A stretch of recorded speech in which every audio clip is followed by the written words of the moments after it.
Hello, welcome to Unicorn Princess Tarot. So, ito yung reading natin for Earth Sign, Taurus, Virgo, Capricorn. Well, kunin mo lang yung mga messages na magre-relate or magre-resonate sa'yo.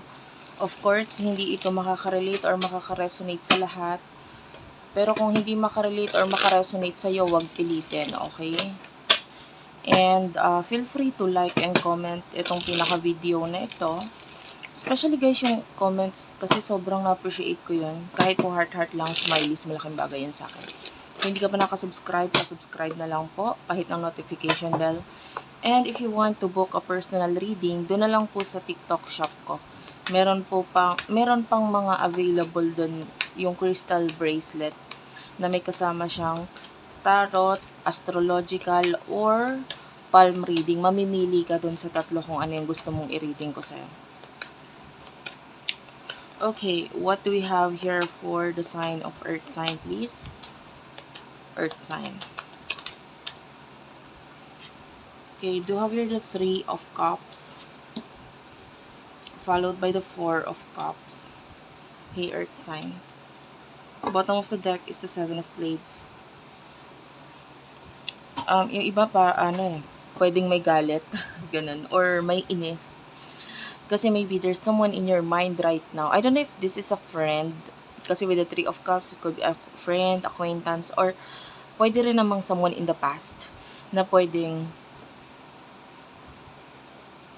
parang hindi ka na sure sa taong to. Okay? If this is like love related, yung iba, if this is a love related, pwedeng or may love na involved, parang hindi ka na sure kung magkakaroon pa ng reconnection, reconciliation sa inyong dalawa.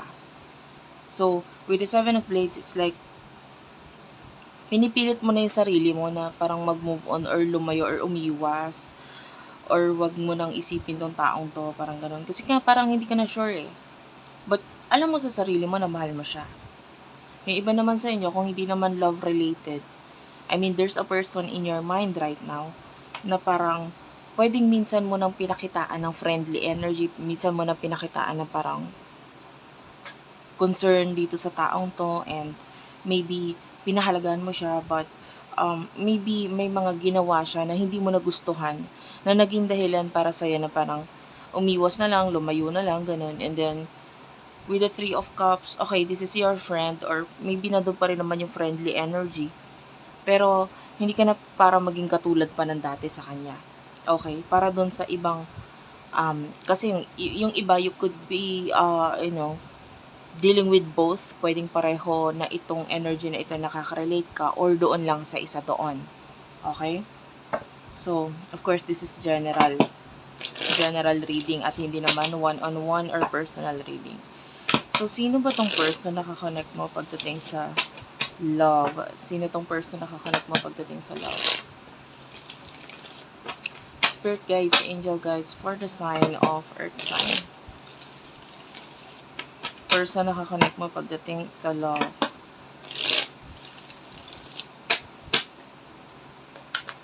For the sign of Earth sign, please. You do have the Nine of Wands and the La Forza. Ayan. Bottom of the deck is a Two of Coins, Taurus, Virgo, Capricorn. Okay. This person, nakikita natin, iniisip ka din niya, no? So, kung iniisip mo siya, iniisip ka din niya. Kaya lang may mga priority kasi siya ngayon eh. Marami siyang ginagawa or may mga priorities. Parang wala siya ding choice kundi gawain or unahin itong priority niya, no? Kesa ikaw. And, but with the Ilguidisyo,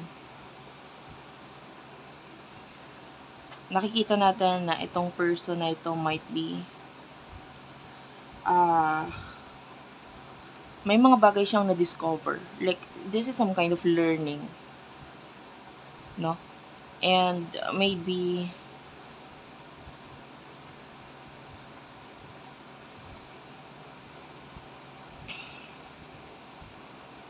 it has something to do with the connection sa inyong dalawa. Ayan, pwede may mga bagay siyang na-discover regarding doon. If there's a spiritual connection, so maybe na-discover niya yung mga bagay regarding your connection. Nine of Wands, I feel like may mga challenges sa inyo nitong person na to. Alam niyo ng person na ito na parang alam niya iniisip mo siya. And maybe alam niya rin yung emotions mo para sa kanya. Pero with the La Forza, pwedeng nauobliga siya na unahin yung mga bagay-bagay sa buhay niya. And I feel like there's an energy na may nagmamanipulate sa kanya. Kung hindi man nagmamanipulate, this could be a person na may strong connection yung person mo dito sa taong to. Na pwedeng kailangan niya din i-considera kung ano yung sasabihin nitong taong ito pagdating sa'yo. Okay? And, yeah.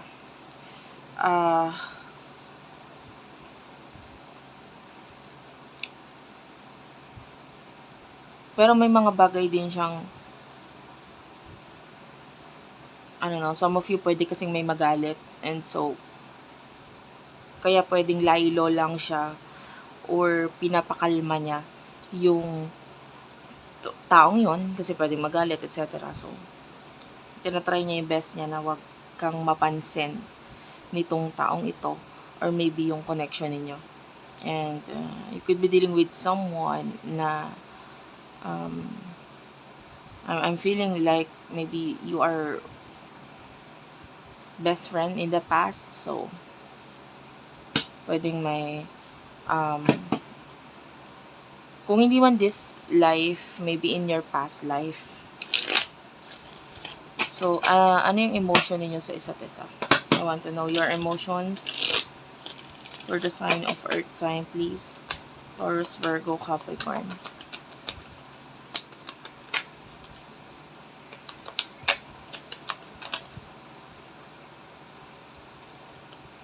Page of Blades, Ace of Cups, Two of Blades, and La Luna. Clarify the Two of Blades, please. Five of Wands. Clarify the Page of Blades. Il Diavolo. What is the mutual energy here?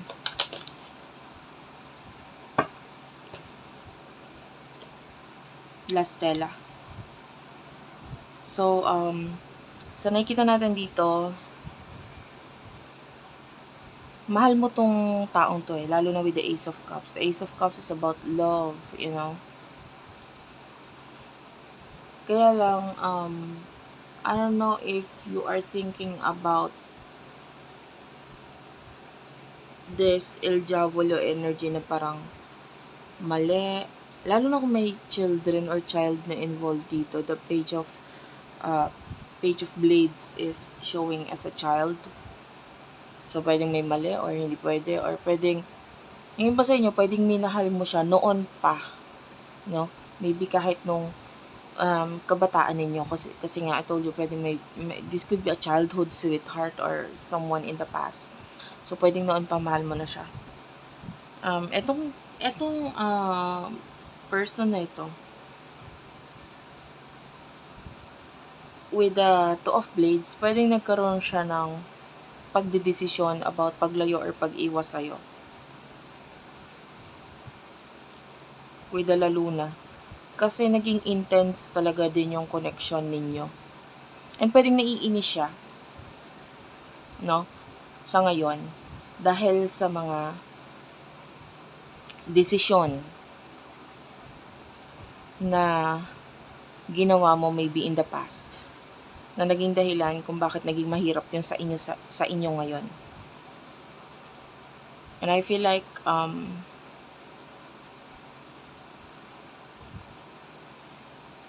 wala siyang choice ngayon, no, kundi itago kung ano man itong emotions niya for you. And with the Five of Wands, Kasi nga, pwedeng mag-trigger siya ng galit or pag-aaway. So, wala siyang choice kundi pigilan, wag gawain, ganyan. But last tela here is, Aquarius energy. Nandun yung pagkagusto ninyo sa isa't isa. There's a lot of passion. Ano yung itinatago nitong person na to?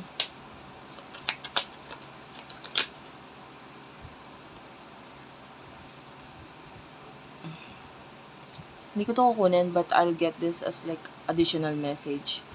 El Guidicio is here.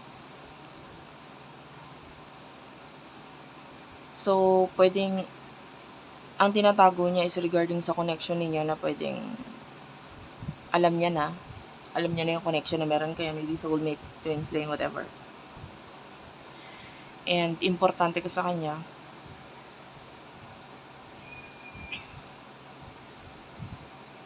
there's this feeling na ikaw lang yung nakakaintindi sa kanya. Yung parang nararamdaman niya, ikaw lang yung nakakaintindi sa kanya. And might be, itong person na ito,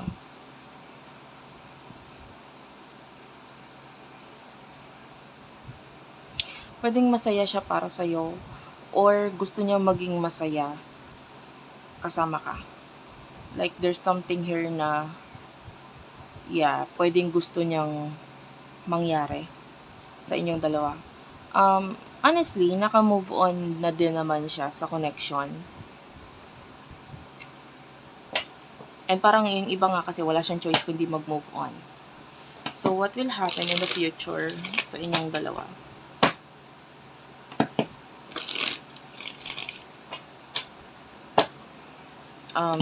What will happen in the future sa inyong dalawa?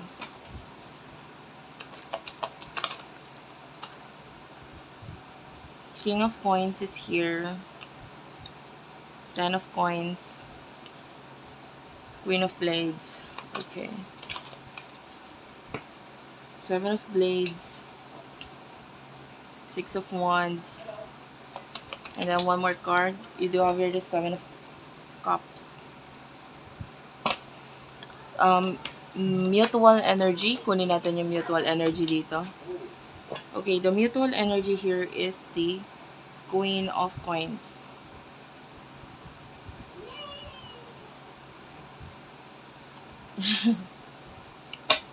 Etong part sa ilalim is hindi para sa lahat. Hindi para sa lahat. This part here. Okay. In the future kasi, eto general. With the King of Coins, and actually, the Queen of Coins is also here, nagpakita. Pwedeng, you will be more focused sa iyong career, sa iyong finances in the future. I can see a lot of money. Lalo na pag may mga bagay ka na or taong kinat off sa buhay mo na hindi mo na kasi sila kailangan with the Queen of Blades. These are people in your life na pwedeng ikaw na mismo yung mag-aalis sa kanila. You no longer need their service or hindi mo na sila kailangan sa buhay mo. So, mas lalo kang magiging successful dito sa part na ito.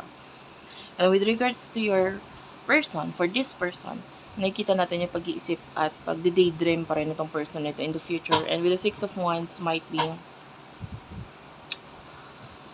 bumalik itong, guys, the energy is pwedeng dalawa.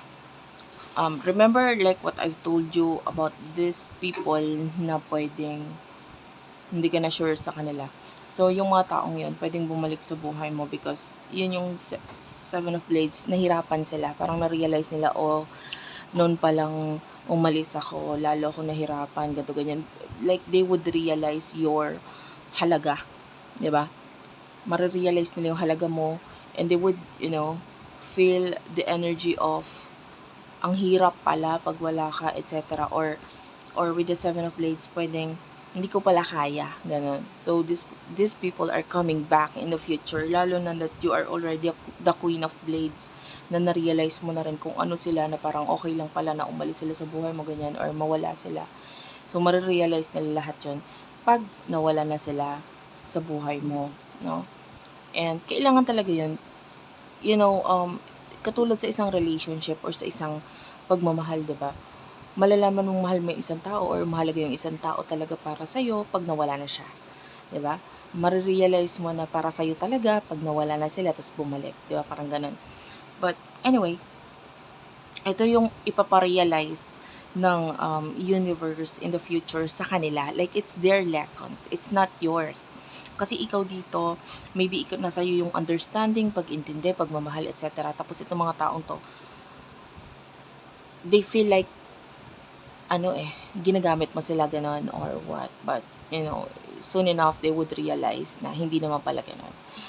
Now, pagdating sa usaping love, yeah, like what I've told you, pwedeng itong person na ito, pwedeng gustuhin niyang bumalik sa'yo, pero mahihirapan na siya. Like, with the Seven of Blades, masakit Masakit na yung path pabalik sa'yo. Mahirap na, parang ganun. Unlike before na medyo madali pa, ngayon medyo mahirap na yung path pabalik sa'yo. And that, with the Ten of Coins, nakikita natin na someone is going to guard, no? Na parang hindi sila papayag na basta-basta makabalik sa buhay mo. So, I guess this is another connection or another relationship for you, or maybe a father figure, a friend, or maybe relationship, karelasyon na parang hindi na to papayag na, 'di ba? Babalik ka sa buhay nito, hindi na ako papayag. Parang ganun. Someone is parang mag-i-interrupt. So maybe that will be another relationship or connection sa side mo in the future na magiging dahilan din kung bakit parang, I can see a lot of matataas na card dito sa side mo. So, you will be this person na mahihirapan na silang lapitan ka or mahihirapan na silang bumalik sa buhay mo once na umalis sila. Okay, and in the future, lalo na ito, na may nakikialam nga sa side mo. Now, dito sa isang bottom of the deck, like what I've told you, this is not for everyone kasi ayokong mag-expect lahat. If you're dealing with a twin flame, our soulmate, Two of Cups is here. El Alta Sacerdotesa. This person is coming back. This time, this person is going to stay. This is a spiritual, divine kind of energy. Lalo na with the El Alta Sacerdotesa. Wala kang magagawa. Meant to be kayo ng taong to. Two of Cups is here. This is relationship. This is marriage. This is partnership. This is, para ka sa kanya eh. And with the Knight of Coins, masyado lang kasi nag-focus yung connection niya sa mga material na bagay. Kaya nahirapan isa katuparan ito. Yeah? With the 8 of Wands, the number 8 is like the number which signifies, or yung symbol niya is like pag ipinahiga mo is like an infinity symbol, right? And you know what infinity is? It's like forever kind of energy. Like kahit pagbalik-balik ta rin mo yung mundo, para ka dito sa taong to. Wala kang magagawa. May mga challenges sa buhay ninyo, pero yung challenges na yun, kasama yun para maging makulay yung buhay ninyo pareho. Naging mahirap. Pero it's like worth waiting. Worth waiting for. Diba? Itong connection na ito is worth waiting for. And yeah, that's it for now. And sabi ko, itong part na ilalim, which is yung binanggit ko, ay hindi para sa lahat. Those are energies na nakukuhanan ko lang ng spiritual connection. Twin flame connection, soulmate connection. Pag sinabi kong twin flame, it's a really hard connection. Hindi mo gugustuhin na malagay sa isang twin flame connection kasi mahirap, sobrang hirap. Like, ang daming challenges. Hindi mo gugustuhin. Diba? So, but I guess some of you, talagang nandun ka sa twin flame connection. Twin flame, you would know if you have a purpose in this life. And usually, yung twin flame connection, may mga purpose sila. Kaya ganun siya kahirap.